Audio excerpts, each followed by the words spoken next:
சுற்றி சூழல் விழிப்புணர்வு செய்திகள்.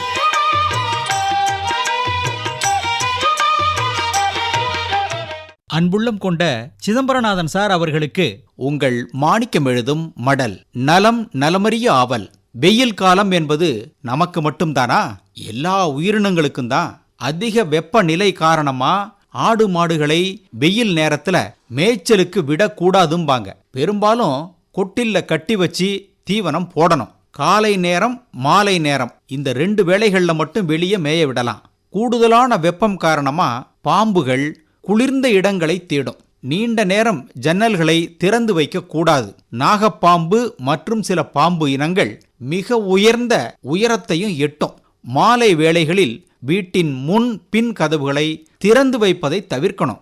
இந்த ஊர்வன முற்றிலும் அமைதியாவே நடமாடுறதுனால அதன் ஓசை நமக்கு கேட்காமலேயே வீட்டிற்குள் நுழையலாம். குளிர்ச்சி தரும் மர நிழலின் கீழ் உட்காருவதற்கு முன்னால கிளைகள் மீது பாம்புகள் இருக்கான்னு பார்த்துக்கணும். படுக்கைக்கு போறதுக்கு முன்னால கட்டிலை சுத்தி பரிசோதிச்சுக்கணும். போர்வை தலையணைக்குள் பாம்புகள் பதுங்கி இருக்கா அப்படின்னு பார்த்துக்கணும். அடம்பான இடங்களை குளிர்ச்சியான இடங்களை எங்கன்னு தேடி வரும் இந்த ஊர்வன உயிரினம். சிதம்பரநாதன் சார், கிராமத்திலெல்லாம் மாலை நேரத்தில் பாய் கட்டில் போட்டு தூங்கும் பழக்கம் உண்டு.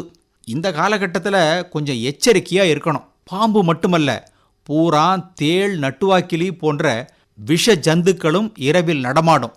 வீட்டை சுற்றி இருக்கும். புதர் செடிகளை அகற்றி சுத்தப்படுத்தணும். பாம்பு விரும்பி உண்ணும் எலிகள் புதர்களில் பதுங்கி இருக்கும். அதனால் வீட்டை சுற்றி அடம்பு ஏற்படாதவாறு அகற்றிடணும். காத்தோட்டமாக இருந்தால் காத்துக்கு காத்தும் கிடைக்கும். நம்மை சிரமப்படுத்தக்கூடிய ஜந்துக்களும் புதர்களில் தங்காது. நாம் வாழும் இடத்தை மட்டும் சுத்தபத்தமா வச்சுக்கிட்டா போதுமா?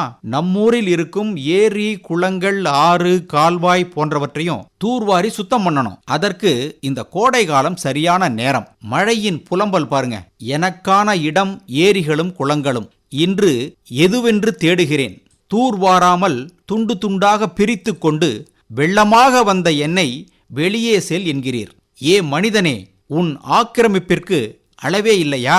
மனிதர்களே, நீங்கள் வர்ணனை கூட வாடகை வீடு பார்த்து செல்ல வைப்பீர்கள் போல. புரிந்துகொள், நான் இல்லை என்றால் நீ மனிதன் இல்லை. என்னிடத்தை கொடுங்கள், உங்கள் இடத்தை வளமாக்குகிறேன் அப்படின்னு மழையின் புலம்பல். சிதம்பரநாதன் சார், மழையின் புலம்பலை கேட்ட பிறகாவது நாம இப்போதைய காலத்துல ஏரி, குளம், வாய்க்கால்களை தூர்வாரி சுத்தம் பண்ணி வச்சா அடுத்த பருவமழை பெய்யும் போது மழை நீர் வீணாகாமல் தேங்கி நிற்கும். வீணா வழிந்தோடாது. தூர்வாரும் போது கிடைக்கும் வண்டல் அருமையான இயற்கை எரு. விவசாயிகள்கிட்ட கொடுத்தா அவங்க நிலத்துக்கு இயற்கை உரமா போட்டுடுவாங்க. ரசாயன உரம் போடுறத கொஞ்சம் குறைச்சிக்கலாம். இதன் மூலம் ரசாயன தேவையை குறைக்கிறோம், அந்நிய செலாவணியை மிச்சப்படுத்துறோம், சூழல் மாசுபாட்டையும் தவிர்க்கிறோம். வெயில் காலமோ பருவமழை பெய்யும் காலமோ குளிர்காலமோ ஏதாவது வேலைகள் இருந்துகிட்டே தான் இருக்கு. இவற்றிலெல்லாம் நம்மை நாம இணைத்து கொண்டு நல்லதொரு சூழலை உருவாக்குவோம். இப்படிக்கு மடல் மாணிக்கம்.